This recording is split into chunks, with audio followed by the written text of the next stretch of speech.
Well, that race is definitely not what I expected. That's for sure. It was crazier than I thought. People thought today that this race was going to be dominated by Kyle Larson and Christopher Bell. But at the end of the day, the race ended up being a lot crazier than it was, and new contenders showed up that we did not expect to get up front in today's race. What's going on, guys? It's Daniel, and welcome back to another video. Today, I'm doing the race review from the 2021 Food City Dirt Race at Bristol, the first NASCAR Cup Series race in 51 years since 1970. Let's go ahead and just jump straight into it now. This race originally was supposed to happen on Monday, but because of the fact that we had a monsoon to hit over this weekend, this race, like the Truck Series race earlier today that we saw, got postponed to Monday. There were no heats, so they would have to go to starting lineup like the usual draws in the starting lineup rules that they've been doing basically since last year when COVID hit the country. And because of this, there were some changes. Now, things to note, Kyle Larson would have to go to the rear of the field. He actually would draw on the pole position, but because he had to change his engine this race, Kyle Larson would have to go to the rear of the field. Also, Matt DiBenedetto and Michael McDowell would also have to go to the rear of the field for making unapproved adjustments. Really just bad luck. I think McDowell had a fuel issue, and Matt DiBenedetto, I think they had an engine, some sort of issue that would hurt their chances to be up front. So let's go ahead and talk about the early portions of this race. Starting on the pole in this race would be Denny Hamlin, because he would be the control car, and Denny Hamlin would actually lead the early portions of this race. And then Martin Truex Jr. today, who actually would dominate, Denny Hamlin led the first few laps, then Kyle Busch took the lead for cups, and Martin Truex Jr.'s car just really started coming into play. He actually would dominate really most of this race, which was really, really surprising. But from the practice sessions, Martin Truex Jr. looked really, really strong. Kyle Busch would have to come down pit road about 10 laps in the race because he had some issue on the front. I think he had a lot of mud and dirt on the front of the grill, and the car started overheating. This would really take Kyle Busch out of contention because he looked really, really fast in the beginning, and he kind of started falling off. So the first caution in this race would come out on lap 42 with around 9 laps go. He actually went green for 41 laps. And the first caution in this race will come out. Stuart Friesen kind of pinched Eric Almirola down a little bit and looked like he hit the durdles. And then Shane Golobic, the 30 Anthony Alfredo, and Corey LaJoie would also be collected. All four of those cars that were really bad involved in that wreck would unfortunately fall out of this race. We then go back racing for a couple laps, and then the second caution in this race would come out.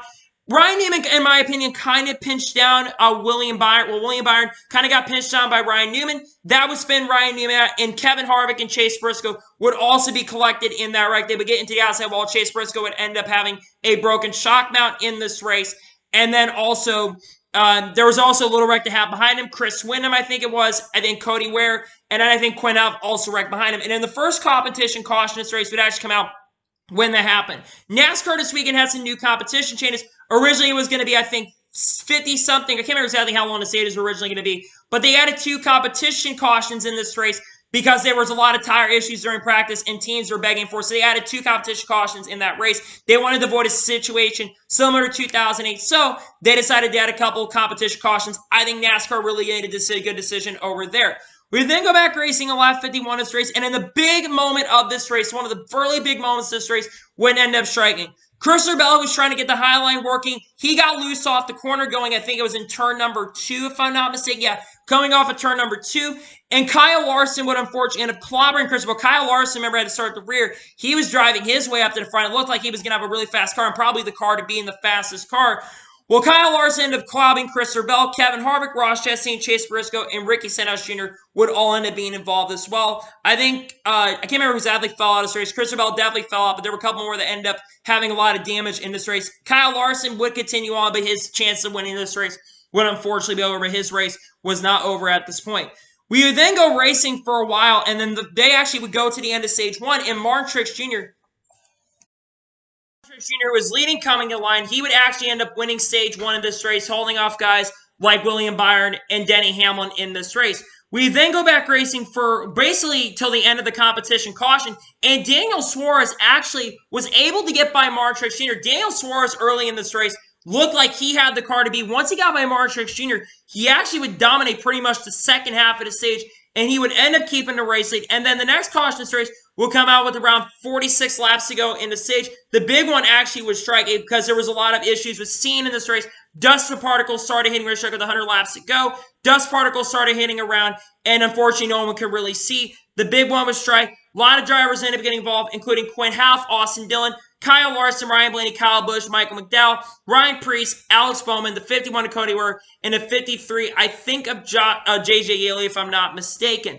We would then go back racing for a couple laps, and then seeing issues started hitting once again. As there would be a wreck to happen, there was a chain crash because no one could see, and Chase Briscoe tried to avoid Brad Keselowski. I think Keselowski gave a little contact to him, and Chase Briscoe ended up spinning down into the inside wall, which was really, really unfortunate. We would then go back racing with around 81 laps to go in this race, again with Daniel Suarez being the race leader, and then the next caution would come out. Daniel Suarez is starting to catch up, and Daniel Suarez pulled a very, very big near miss up at this point because Cody Ware tried to send into JJ Yeley, and he got sideways and spun out. Daniel Suarez, like I said, had a near miss, and unfortunately, that would be the next caution in this race. Then we go back racing with around 10 laps to go on the stage, and Joey Logano was able to get the better of Daniel Suarez and was able to pass him, and Joey Logano was able to end stage 2. Now, because of the dust issues and the weather on the racetrack, NASCAR made the executive decision to bring him down pit road and add a couple extra minutes through the competition gel to get the track prepped and no more dust issues. I think they made the right call right there to spend a little more time. We would then go back racing with around 49 or 48 laps to go in this race, with Joey Logano being the race leader, and then it became a cat and mouse game at this point between Joey Logano and Denny Hamlin. Now, Denny Hamlin was using the high side to try to get a run on Joey Logano, and it looked like Hamlin was going to get the lead, but Joey Logano tried the same thing, and he was able to hold on to lead as well. And like I said, then it became a cat and mouse game between Joey Logano and Denny Hamlin. And right there and then, Denny Hamlin looked like he was going to have a shot, and then the high line started going away, and Hamlin's car started falling back. And then, look, Hamlin fell back behind all the traffic. Traffic was kind of blocking. And then Denny Hamlin got into the outside wall, looked like, and Mark Truex Jr. started to make a run. But then another major moment of this race ended up happening. Mike Marlar spun a dirt racer, spun down coming down the front stretch, and he would bring the caution now with 4 laps to go. And then the final restart ended up happening. Joey Logano had to restart. At this point, NASCAR decided to elect the single file restarts. There were no more double file restarts at this point. Final restart happens. Denny Hamlin tries to use the high side line. It doesn't work. He gets a little bit sideways. And meanwhile, Mark Truex Jr. had a really good day at this point. He actually had a flat tire and tried to finish the race. I don't think he went down pit road, if I'm not mistaken. But Denny Hamlin tried to send it. It really didn't work on the restart. And Ricky Stenhouse Jr. was able to pass Denny Hamlin. And he tried to catch Joey Logano. But it was not enough. Even though Stenhouse gave a big effort, it wasn't enough. And Joey Logano comes off the final corner, the guy that was in the booth earlier today, and he was able to win his first race of the season and win his first dirt race, the first Bristol Dirt race, and the first dirt race in 51 years. And now the question starts coming in with Joey Logano winning. Congratulations, Joey Logano, by the way. And now the question really starts coming in because Joey Logano is now the 7th different winner in 7 races. And we're starting to get to that point where we could potentially see 16 winners this year, and the winners are filing up. And these guys that don't have wins like Denny Hamlin, Brad Keselowski, even though I think they're still going to win this year, they should be getting a little more worried. 7 different winners in 7 races. But anyway, back to the main point. Joey Logano, he was in a booth. I guess the booth has like a curse, something where you can basically end up winning. But yeah, really, really congratulations, Joey Logano. I think he earned a win. He had the best car at the end of the day. His car was really strong on the long runs. He was gaining positions really, really fast as the day went on. And I think he earned a win today. Even though I don't think he had the best car most of the day, Joey Logano did a really good job, and he was able to win. So congratulations to Joey Logano on winning today's race. So now let's go ahead and go through the race results of this race and give you my score of today's race. So Joey Logano wins his first race of 2021 here at Bristol Dirt. Congratulations, Joey Logano.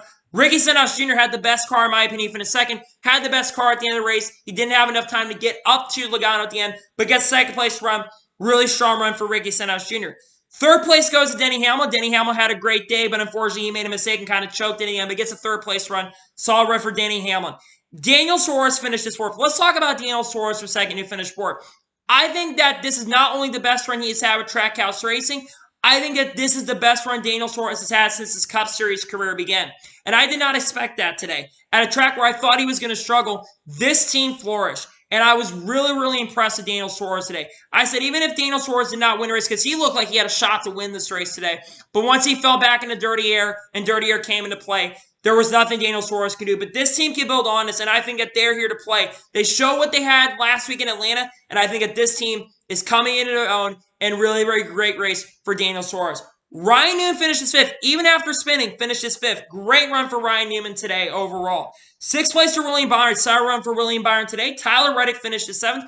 Great run for Tyler Reddick today. 8th place goes to Ryan Blaney. Eric Jones finishes 9th. Great. Another great run for Eric Jones. Eric Jones has been really, really strong to start this year at points this year. I think this is second or third top 10 of the year for Eric Jones. So he's doing really good with the Rich Petty Motorsport equipment. And Chase Elliott finished 10th. I expect a little more from Chase Elliott today. But he gets 10th place finish. Solid run overall for Chase Elliott. Brad Keselowski finishes 13th. Great. Solid. Well, let's talk about Brad Keselowski. Keselowski struggled quite a bit in this race. He was like 23rd or 24th, I to say. But it bounced back to 11th place run. Great run for Keselowski at the end of the day, though. Michael McDowell gets top 15 and gets a 12th place finish. I think Michael McDowell really has a shot right now to finish in the top 16 of the points. I'm being really serious. He got 12th today. He's been having the best start to his NASCAR Cup Series season and the best season he's ever had in his NASCAR Cup Series career. And he gets a 12th place finish. Great run for Michael McDowell today. Matt DiBenedetto finished 13th. Chris Buescher finishes 14th. 15th for Kevin Harvick. 16th for Kurt Busch. 17th for Kyle Busch. 18th for Ryan Preece. 19th place for Mark Truex Jr. had the flat tire at the end. And Chase Briscoe was a ping pong driver most of the day. Was involved in a lot of wrecks. He ends up finishing in the top 20. Not a bad bounce back day for Chase Briscoe. 21st for Austin Dillon. I expected more from Austin Dillon. He struggled today. 22nd for Alex Bowman. Alex Bowman actually lost 4th gear. He was really, really fast early in the race, but then he lost 4th gear in one of his gears and unfortunately could not get past 3rd gear. He finishes 22nd today. Stewart Friesen in his Cup Series debut finishes 23rd. Cole Custer finishes 24th. Quinn Al finishes 25th. Ty Dillon finished 26th. Bubba Wallace finished 27th, but really does not show how good a performance Bubba Wallace had till the end. Bubba Wallace had a flat tire after contact with Ricky Stenhouse Jr. He was running 6th or 7th time. He was battling ground 30 laps to go. NASCAR was throwing cautions for his easy spins, and Bubba Wallace had a flat tire, and they didn't throw the yellow. I don't understand why they didn't throw the yellow, but Bubba Wallace, his finish today should not show how good this team was. I think this team can't progress in this. They finished today 27th. J.J. Elliott finished 20th. Kyle Larson finishes 29th. Better than I thought he was. I thought he was going to fall out of the race after the contact. He finishes 29th today, though. Again, Larson, I think, had the best car early in the race, but once the contact hit, there was nothing he could do. And then he tried to block Daniel Suarez from going through lap center. Once he got put that 3rd lap down, that was really it for Kyle Larson's day. Josh Bilicki finished 30th. Mike Muller finishes 31st. 32nd place for Cody Ware. 33rd place for Chris Windom. 34th for Chris Herbold after falling out. 35th for Ross Chastain. 36th Eric Almirola. 37th Shane Golovic. 30th for Corey LaJoie. And 39th place goes Anthony Alfredo. And he finishes last year at Bristol Dirt. So anyway, let's go ahead and talk about the score of today's race and get you guys out of here so you guys can go do whatever you need to do. So, I'm going to say this. I think that there are things that NASCAR could definitely do next year because they are coming back to this race next year. I think that there are things that NASCAR can improve for the next time we were here. But regardless of my thoughts, I thought we saw a very, very solid race. I love the mechanical grip action of this race. I like the covers and goers of this race. I think at times the dirt ringers shine guys like Stenhouse. Bubba Wallace is up there at points today. Tyler Reddick was starting to make some ground late in the race. But at the end of the day, a Cup Series regular who really doesn't have as much dirt experience was able to get the win. But I thought we saw a lot of great racing. That battle between Hamlin and Logano, especially in that final run before the final caution came out, I thought that run was absolutely fantastic.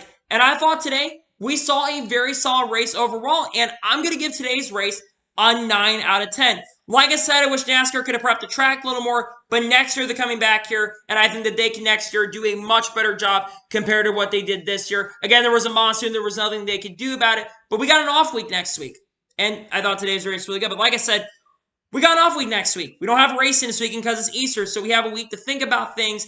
And I can tell you what, we're going to Martinsville next time. And I can tell you what, I am very, very excited about that. And there's definitely some short track tempers, especially in the Truck Series and Cup Series, that are probably going to unfold here at Martinsville. Huge congratulations to Logano once again on winning today's race at Bristol Dirt. So anyway, that is going to be for today's NASCAR race review from Bristol Dirt, the Food City Dirt Race. I want to thank you guys for watching. Please like, subscribe to the channel, notification so you get notified when a video does go live on my channel. Follow me on Twitter, Facebook, and Instagram, and support me on Patreon as well. Links are below for that, and comment your thoughts on today's video. What are your thoughts about today's race at Bristol Dirt? Let me know in the comments below. If you enjoyed today's video, make sure to like so YouTube can recommend more of these great videos out to you guys. And once again, guys, thank you guys for watching, and I'll see you guys next time for some more great and awesome NASCAR content. Take care, everybody. Let me know your score below in the comments of today's race.